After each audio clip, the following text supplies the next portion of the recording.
Hello, hello, hello. Welcome to Jules Says. I'm Julie, Jules' grandmother, mum. If you have anything you'd like to share, you can email me at julessays@gmail.com. I have a special guest with me this week. You've heard of him before. You've heard him on this podcast before. He started out as Catherine's friend, but even though I'm old enough to be his mum, I consider him to be my friend too. He's funny, he's fabulous, he's a force of nature on stage and in person. Please welcome Andrew Johnston. Hi, Andrew. Welcome to Jules Says. Welcome back. I think it's my third time. I'm so happy to have you here I'm again. so thrilled to be here. Thank you so much for having me. Andrew's in Toronto again. He's doing some gigs. You need to look him up and check them out. He's doing what's the name of the ball show? Legends Ball. So it's a reference to Oprah's Legends Ball. I don't know if do you know what that is? No. So Andrew's Legends Ball is my show. If you're in Toronto, June 23rd, 9 p.m. at Comedy Bar Bloor, 945 Bloor Street West. And it's a reference to Oprah's Legends Ball. Back in 2005, Oprah had this basically gathering of all of these black female legends to give them their flowers, as they say in the African-American community, and probably other places too. But, and so it was just like, name them, they were there. The only person really of note who declined was Aretha Franklin, because she wouldn't have been the star of the show, because she was famously quite standoffish with other women in the business. Oh yeah, no, she had rivalries with everyone. She had bitter Gladys Knight, Dionne Warwick, Tina Turner. Oh yeah. So anyway, so it was a 3-day event. It was a super social luncheon, a black tie affair at the Bacara Resort in Santa Barbara, and a heart-bursting gospel brunch on Sunday, in which they basically just passed the mic around, and all these women got up and just screamed just saluted, raised their voice to the heavens. And anyway, so that my show is sort of like that. I did that. I did it initially before I left with all these gay male comics. So that was where it was just like me just showcasing the next generation for all intents and purposes of gay male comics. And so I thought that was a nice through line, and I thought I'll just keep it for Pride, Andrew's Legends Ball. So that's my new thing. I think that's great. Yeah. I really urge you to watch Oprah's Legends Ball on YouTube. I might watch it at least once a month. It is so good. Yeah. Maybe tonight, after we're done this, we might make Abe watch Oprah's Legends Ball. Good luck getting Abe to watch that. We'll tell him Elon Musk was present. Oh, yes. Yeah. Is it just gay male comics this year? No, it's queer. It's queer comics. So it's a really wonderful lineup, I've got to say. Aidan O'Loughlin, one of my very good friends and great comic. Tamara Shivan, a wonderful comic. Tom Hearn, who does the Ina Garden videos on YouTube. He dresses up like Ina Garden. He's got like 1 million followers, which is really great, including Ina herself. And then Trisha Black, who was on that show. She won won the Canadian Scream Award, the Canadian version of the Emmy, for a show called Pretty Hard Cases this year. Oh, yes. We did watch that. We liked Pretty Hard Cases. I think I'm going to watch it while I'm home, because I do like Adrienne Seymour. And, of course, I adore Trisha Black, and then Brandon Muhammad, of course. Have you seen it before? No. Because we have the CBC Gem subscription, so we don't have to have ads. So by all means, watch it. It was initially called Lady Dicks, and knowing the CBC, there was a meeting in which people were like, I don't know, I think that's going to alienate people in Lethbridge. And then they arrived at that title, Pretty Hard Cases. They're like, well, it's pretty because they're women, and it's hard, so it's like there's like some... And they're difficult. And then cases. So that I think that's what we're going to go with. And then the hard case is also a difficult person, right? Sure. So many layers to Rich, hard. it's really an onion. It's really good. a delicious onion to But Lady unravel. Dicks would have been good. I think it would have been much better than Pretty Hard Cases. But anyway. Is the Legends Ball anything like a bitch salad used to be? Oh, yeah. Oh, see, I loved bitch salad. It's pretty much exactly like that. I think Emma Hunter might be making an appearance. I think I talked her into doing that. So we'll see if she's going to get back on the stage. So it really is going to be as star-studded as you're going to get in this country. Okay? Yes. The Comedy Bar. Yeah. On Friday, June 23rd. Yes. Be there. I'm going to be there. Yes. Even though it's past our bedtime. It's at 9. I know. It's a tidy hour and 15 minutes. I know. Well, we'll go. I'm going to go. And then anyway. you've got, the commute there and back. It's not going to break your back. They live right around the corner from Comedy Bar. That's the point. Yes. It's great. Oh, what did I say we were going to talk about? Well, we weren't going to start with that. But anyway, we started with that. Oh, Cool Kids.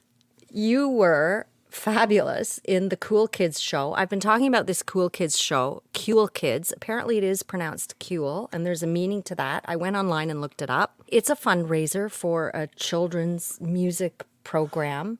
I don't know the meaning to this, if you could enlighten. Well, I actually forget, but I looked it up, and it was pronounced Cool. And there's a meaning to it, and I forget. I did not know that. I'm gonna have to tack it on to the end. But I looked it up, and I'm like, oh, that's interesting. Well, I look forward to listening to that because I don't know. I've done this show 6 years, and I had no idea. And then I promptly forgot. Andrew honored me with the privilege of being allowed to do some backup vocals for 2 of his numbers, one being The Chain. Andrew did the Lindsay Buckingham part. Yeah. Lindsay Lohan by way of Lindsay Buckingham. That's how I would describe myself on stage. And you were very glittery. I went glittery because I knew you were going to go glittery. I wore one of my mom's old tops, Dorothy's old glittery silk sequined butterfly top. It was stunning. Stunning. Wow. It was... Oh my God, it stole the show. She bought that thing in the 80s, and I've never worn it, but I saved a few select items that are meaningful to me that belonged to her after she passed away, and that was one of them. So it was fun to wear that on stage. And you also did Total Eclipse of the Heart. Mm-hmm. I did the turnaround part on that. The so turnaround. Good. And he embellished his part with cymbals rented from local music store, Long and McQuaid. It was just a fantastic show and a wonderful opportunity. I'm so happy. I knew that you would have fun, and I'm so happy that you did it. Yes. And I got to meet all kinds of musicians, people I've never met. Fabulous Joan, who is, Joan Smith amazing. And the Jane Does. Look them up, pack a lunch, and prepare to be electrified. It's true. And then she did Simply the Best, and she was simply the best. Truly. Like, she's the most talented musician. Yeah, she's fantastic. Singer, everything. Then we went to a birthday party celebrating the birth of said Andrew Johnston, our guest of the week. June 4th, baby. And it was also very much fun. And I got to meet another bunch of your interesting friends, some of whom are actors. Yes. And I know you have a lot of friends in a lot of the artistic world, actors, writers, musicians, etc. And you're LA-based, so this writer's strike must really be affecting you and yours.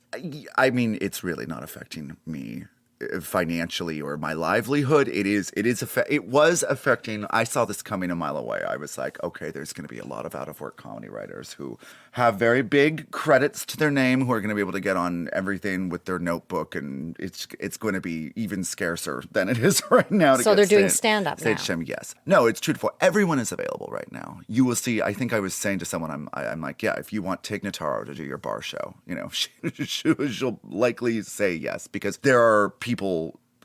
Everyone has a lot of time on their hands, but it is going to be a very, to quote Bananarama, cruel summer down in the City of Angels, which is a company town. It really is a company town. It is just run by consecutive unions, all in show business. And right now the WGA, the Writers Guild of America, is on strike. And it looks like SAG-AFTRA, the Actors Union, will be joining them. And these are all for existential reasons. Of course, there's a ripple effect. Of course. Right now, basically, the streamers didn't or don't need to adhere by the same rules as the broadcasters do, which is what every so often, like there was a writer's strike in '88, and it was really over VHS. That seemed to be the sticking point. Oh, okay. And getting properly compensated for that. Then in 2008, it was about DVD rentals. And so now we are tackling with the streamers. So the streamers come to prominence. For instance, Netflix didn't start producing content until 2011. Amazon has never dealt with unions, as we know. Right. And so now you've really got the meetings of the minds are nowhere near there. These streamers are just like, well, we'll do whatever the fuck we want to. And the unions are like, nah. So basically, when you look at something like Netflix, you go on your Netflix queue and you'll see the top 10, big, but they don't release ratings.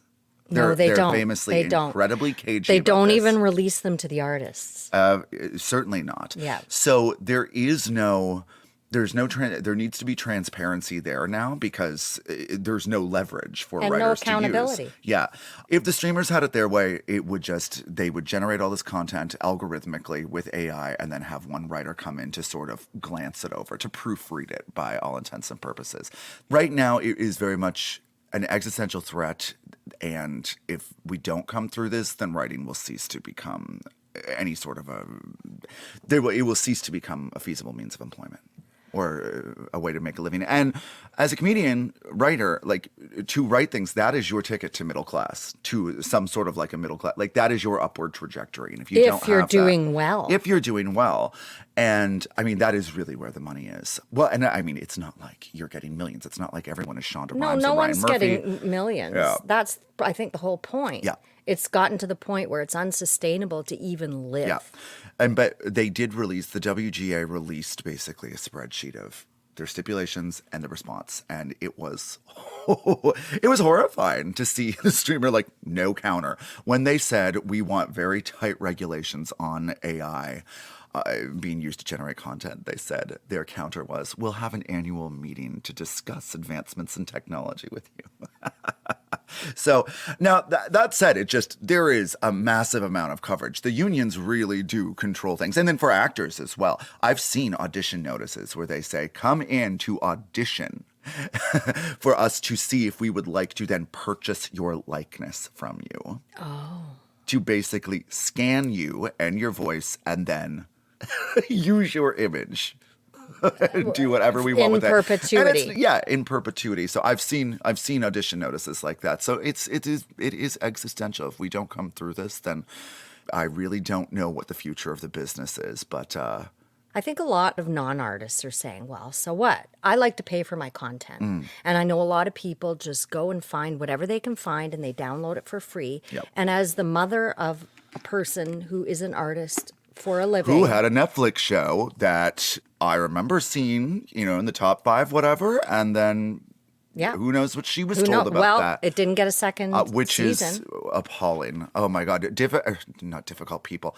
The Duchess is one of my favorite things that I've ever seen. It is in the same universe or realm as Difficult People, which is another show that I adore. The Comeback, the Lisa Kudrow show. Catherine made an iconic limited series there. Well, but there would be nothing for her to no leverage or whatever, because she doesn't know what those numbers would be. No, she has no idea. They don't tell her. They just go, oh, well, we're not renewing for a second season. And even with her specials, she doesn't get any numbers on that. Exactly. All she knows is you need to watch it within the first 2 weeks or something to get the numbers up. And then after that, it doesn't even matter. Yeah.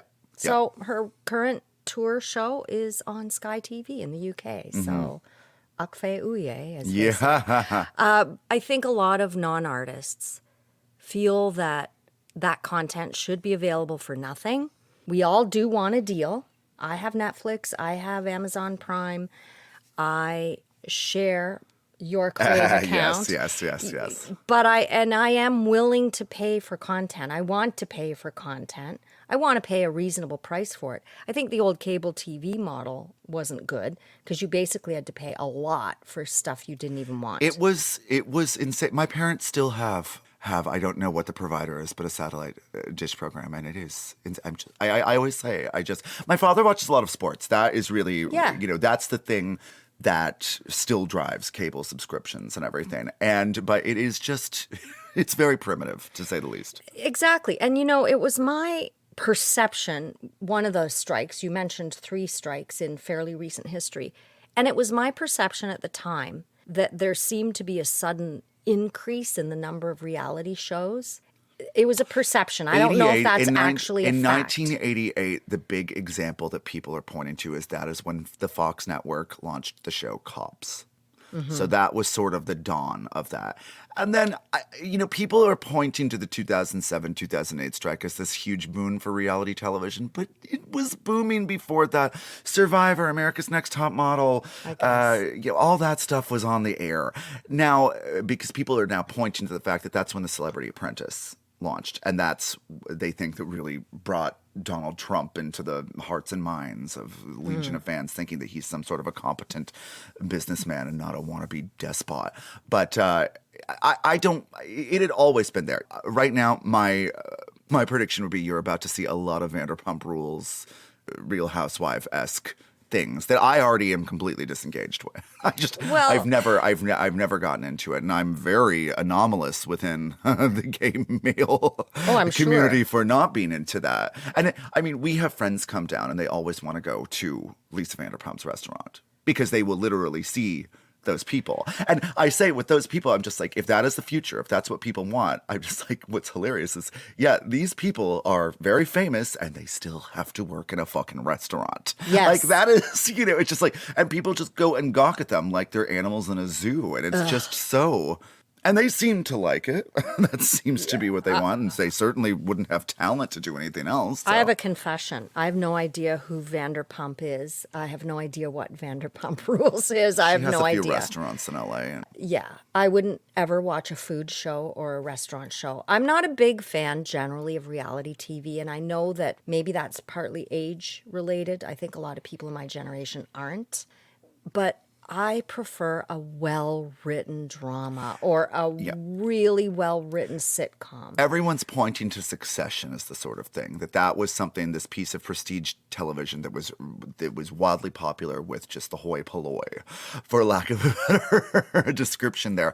And yeah, that happens by writers being cultivated and doing their best work. Because AI can't come up with anything new. Well, I think people think that it can. And they want it to because it's cheaper. I believe the quality is going to suffer. You are not going to get. Also, I'm great with AI replacing repetitive, menial stuff that people don't really want to do anyway. And let's educate people and give them opportunities that are better because we should be freeing them up from doing those things.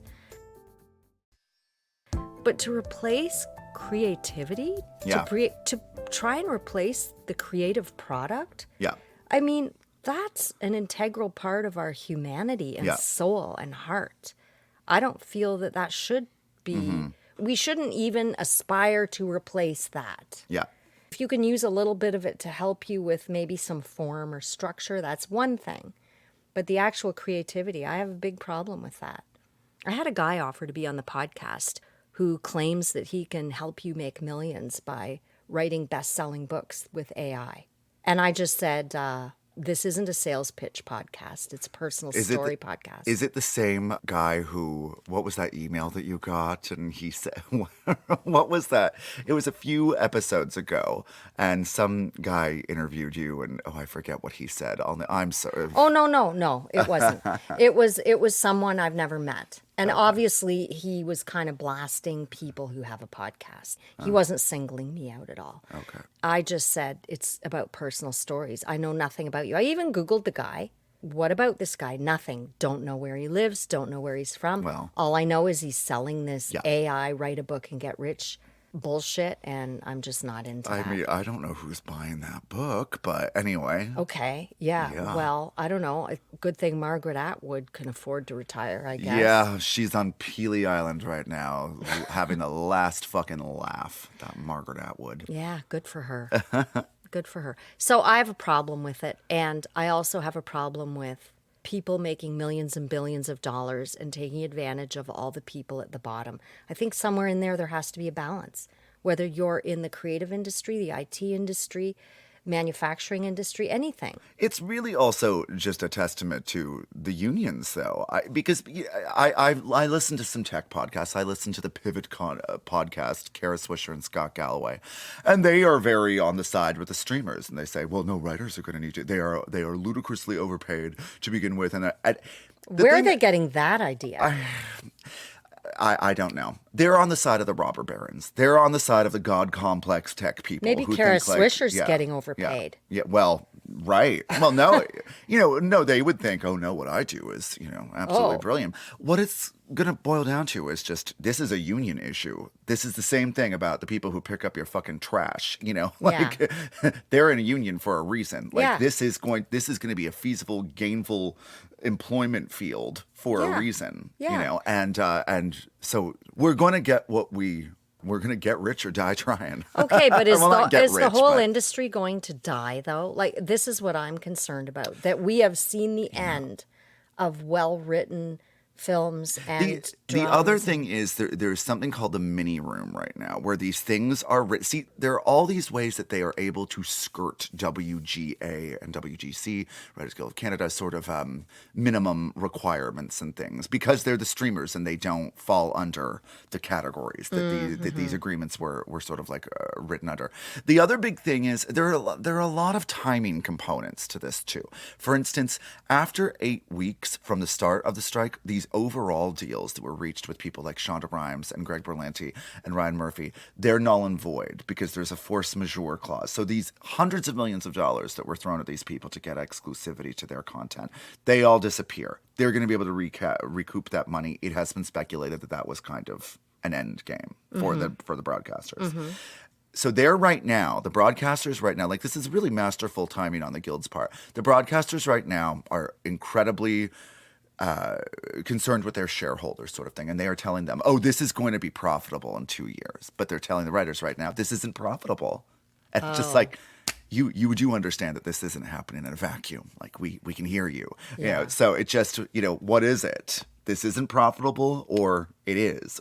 So right now it's just very much the expression "fool me once, shame on you; fool me twice, shame on me" is very applicable here because they've really learned their lesson. They're not going to be fucked around by people saying, "Well, this is just all so new right now. We don't know where this is going." Well, legislation is very slow to keep up with technological advances, and in every area. Absolutely. Even when it comes to harassment. Yeah. Social media, all these things. It's just really slow to catch up. Yeah. Oh, it's about to really heat up. And I the think, complexity of it is excruciatingly difficult to even get your head around. I mean, let's use AI to deal with misinformation, although how do you train it? I mean, it's just very complex. Yeah. So, where do you think it's going to go? I think it's going to last until the holidays. Oh my God. Right through the year, I know a lot of people who maybe had some momentum, and that momentum is now scrubbed. They're going to need to start over whenever we're on the other side of this. I really don't know. And you know what? That's sort of exciting. I don't know because just when something will fill the void, right? And hopefully that would be people coming out to see live comedy. Well, yeah. But something will fill the void, and that is kind of exciting to think about, or, just everything. Oh, just seeing the landscape evolve over the last 4 years with COVID and with everything, it's going to be very interesting, but you will feel this. You will feel it soon. The networks are already screwed because they would need to start their rooms now. Mm-hmm. So all of that, Big Bang, if that's still on the air, I don't know. But that won't be, you can't set your watch to that airing in the fall anymore at this point because they won't have any scripts to do that with. And if SAG goes on strike, then, I mean, that's the big thing. You're going to see some pretty big names on that picket line. If SAG goes to, you're going to see Angelina Jolie holding a sign. I think there are some pretty big names on the picket line in support of the writers, even though SAG has not gone on strike yet. They haven't. And Fran Drescher, who is the president of SAG, it's so funny. I was speaking with Heidi, who about this, about the past presidents of SAG, and it's all these people who seem to have made a lot of money for a period of time with a show that is now in syndication, mm-hmm. and they are really kind of in the sunset of their careers now. Gabrielle Cartieras, who was Andrea Zuckerman on 90210, mm-hmm. was the previous. Melissa Gilbert from Little House on the Prairie, I believe. Ed Asner, post Mary Tyler Moore. They were all SAG presidents, and so Fran Drescher was out on the line, and I'm about to do my Fran Drescher impression, everyone, so have a seat. When she was asked about if SAG would be joining them, she's like, well, it's a very complicated question. She was blasted for that, so I think she's walked it back. But I know everyone that I know who's in SAG, they're looking to strike, yeah. But are those guys people like Fran Drescher and Gabrielle Cartieras? Do they still get residuals from syndication? They certainly would, because they were broadcast things. So, but with Netflix, there is because they just own something in perpetuity. And so there are no residuals. It's so a buyout. Netflix is about to have to pay up. So I hope that they are eating their caviar. Would the writers have gotten residuals from those old shows absolutely. too? See, that's a problem, because people also might think, oh, you're making all this money for X number of weeks' work. Well, that has to last you because you don't know when you're going to get the Yeah, no, next gig. residuals now are pathetic. Like they're something Yeah. like 17 cents. You'll get a check for 17 cents or something. Yeah. And so I don't know. But something will happen. I really do think that this is going to last until American Thanksgiving. That is just my feeling. Just you really have so much pushback on the streamers. They really do think like, no, fuck this. We'll just break them. We don't need these people. We'll just get some chimps and put them on a typewriter and they'll write the greatest book ever seen. They really do think that. Oh, so they it's do going to be think that. they absolutely Yeah, do. they So, do think that. yeah. Meanwhile, I think a lot of times these people who are the decision makers are the chimps. Absolutely. Speaking of which, have you seen Chimp Empire? No. Well, I don't really like chimps.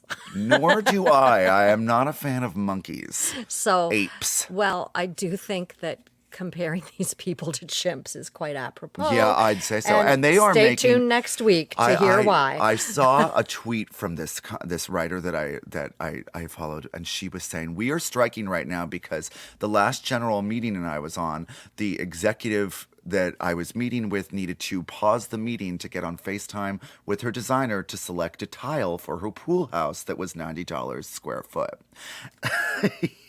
And so everything, there is there's a roiling, the inequality, it's bubbling to something. I think in the next, within this decade, you are going to really see Les Miserables. Well, this is what causes a revolt when the disparity between the very, very wealthy and the average person just becomes too great. Yeah. You get a boiling point. Yeah. It just bubbles over. Yeah. And it's not just this union, as you said. It's every union and every kind of... And it's emboldening things. It's like, I don't know, are you familiar with the Hunger Games? Yes. So it's like they cut off communication from all the districts and those, but they would say, oh, I heard in District 8 they managed to overtake this, or whatever. And it just when other people... I know that writers in the UK right now are looking at what's going on, and that... They're going to step up things. And also, you're about to see a lot of UK content and South Korean content. You're about to see a lot because they can still make things. And in Canada, you can too. You are able to work on guild things back here. Like I could work on Writers Guild WGC shows for Canadian productions. Yeah. And that would not be scabbing. Now, if they are sold to an American network after that, that is another... Oh, well, but... you wouldn't get any residuals. Yeah, but you certainly wouldn't. You don't get residuals here. No. You know, I was very friendly with the late, great Jackie Burroughs near the end of her life, who was just... Jackie Burroughs played Hetty King on Road to Avonlea. I think she's maybe like Canada's Maggie Smith, maybe, you might say, except lived way harder. And I remember thinking, oh, so you must get residuals, because she was on that show for about 11 seasons. She's like, no, you don't get... I just held a fake cigarette up to my mouth because she was always smoking. I can still see her saying, nope. Just it's like my mother, Dorothy. Whenever I quote her, I hold a fake cigarette up to my mouth. Dorothy, well, you know, Julie, as long as the dark spots are covered, you're good to go. Yeah. I think Dorothy and Jackie B would have gotten on famously. Oh, I think they would have too.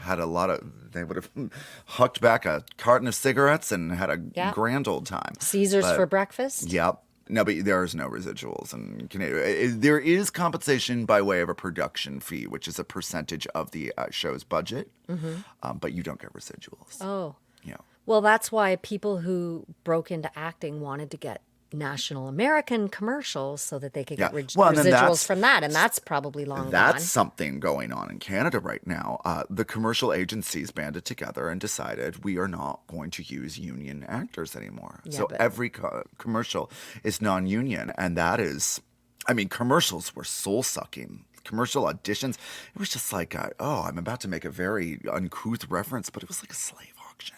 They would just, Yeah, it's like a cattle call. It was just, it was so demoralizing. I don't fuck with them at all I anymore. did a few commercial auditions. Oh, yeah? Now, admittedly, I do not get called in for a lot of auditions, and I never got called in for a lot of commercial auditions either.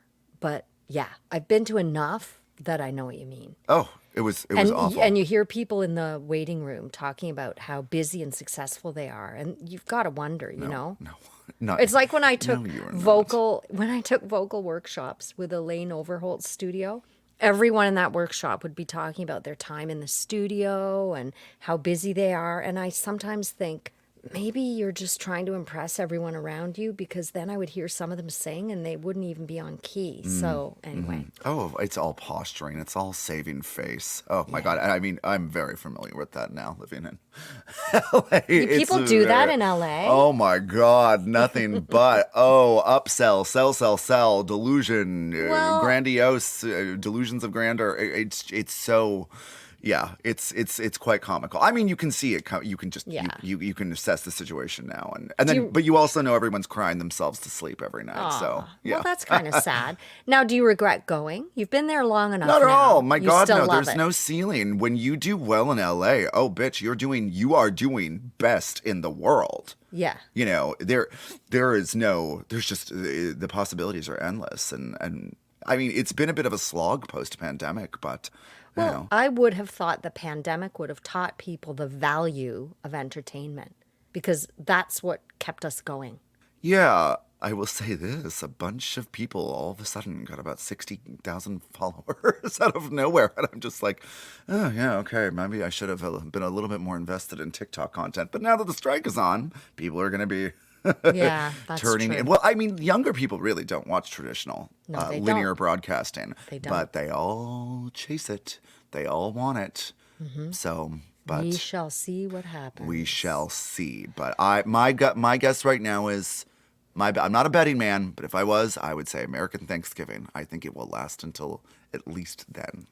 All I know is I hope we don't get to the point where all we have is reality TV, because I occasionally like it, but I really appreciate the gifts of a brilliant writer. Mm-hmm. Where would we be without Seinfeld, 30 Rock? There are just so many. And writers they're not learning how to make shows anymore. They're not. Another big stipulation is that they need to be able to be on set. They need to learn how a show works, and they're not given that opportunity right now. It's basically this mini room wraps. They do all the work in about a month, and then the showrunner is like the executive producer. It's like it's the highest creative level. Right. So that's what we call the showrunner, and it's on them to do everything. So it's. Yeah, and there's a lot of tweaking on set, isn't there? You see how something works. And Hugely. Yeah, I mean... No, if you're on a movie right now, if Tom Cruise is making a movie or something like that, he says, these 3 pages are garbage, I want this rewritten. Well, it's not happening.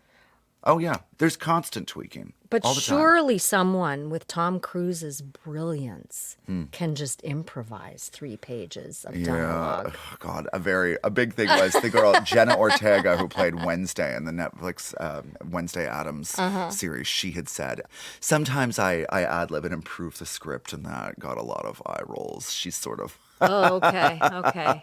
Yes, Yeah. well, anyway. And, yeah. I think you're about to see some really starving rats. I remember back in when I was at Queens, there was a garbage strike the year before, speaking of unions. And so there had been an explosion of vermin, of squirrels specifically in the student ghetto, because they were just feeding, just all these garbage bags were heaped out. And then once they finally cleaned it up, you had this overpopulation of squirrels, and they were just zombies. Like they were ferocious, feral, they were starving, and they were what I think you're going to see writers on the picket line. It's all fun and games and selfies and funny signs now, but I think that it's about to be pretty dire. I think a lot of them were already working in restaurants and driving Uber on the side. They all were. Yeah. Everyone was already starving. Yeah. There's not enough work to sustain. Yeah. Well, I'm very sorry to hear that, and I hope you're wrong. I hope it resolves sooner. Yeah. Come on, people who are calling the shots and making money. Don't be a chimp. Chimp. Ah. Well, thank you so much, Andrew. Thank you. I hope you enjoy the rest of your stay in Toronto. How could I not? And I hope your shows go really well while you're Thank you. here. I appreciate it. Thank you so much. Thank you. Take care. Isn't he great? First thing I have to say, though, Cule is apparently the Gaelic word for music. How could I have forgotten that? I don't know. You can follow Andrew on Instagram to keep abreast of when and where he's performing. And if you're in Toronto, you can catch him this month. I'll post a link for tickets to Andrew's Legends Ball, June 23rd. If you're in LA, don't worry, he'll be back before you know it. And who knows if some UK gigs are in his future. He's been there before, and you never know, he just might be again. Thank you for listening, and happy Pride. I'll be volunteering at various Pride Toronto events this month. Maybe I'll see you there.